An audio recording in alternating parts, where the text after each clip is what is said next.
അല്ല മക്കളെ, നമ്മുടെ ഈ ആറാട്ടണ്ണനുണ്ടല്ലോ, മൂപ്പര് നമ്മള് വിചാരിക്കുന്ന നമ്മള് കാണുന്ന ഒരാളല്ലട്ടാ.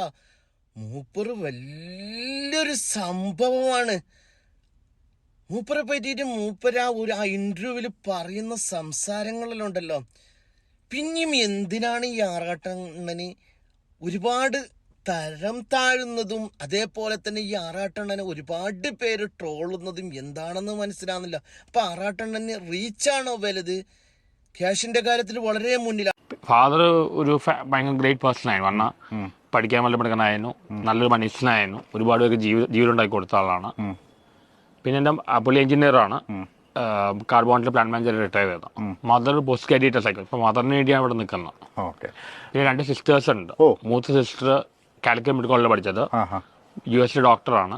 ഹസ്ബൻഡ് ഒരു സയന്റിസ്റ്റ് ആണ് ഹോപ്കിൻസ് യൂണിവേഴ്സിറ്റിയിൽ. അവരുടെ മകള് ഒരു ഹോപ്കിൻസിൽ മെഡിസിൻ പഠിക്കുന്നു. രണ്ടാമത്തെ സിസ്റ്റർ ബാംഗ്ലൂർ, പുള്ളിക്കാരത്തി മൈക്രോസോഫ്റ്റിൽ വർക്ക് ചെയ്യുന്നു. ഹസ്ബൻഡ് ഒരു MNCയിൽ വൈസ് പ്രസിഡന്റ് ആണ്. അവരുടെ മകൻ ഡൽഹി IIT പഠിക്കുന്നു. ഞങ്ങളുടെ ഫാമിലി വളരെ അക്കാഡമിക് ഓറിയന്റഡ് ഫാമിലിയാണ്.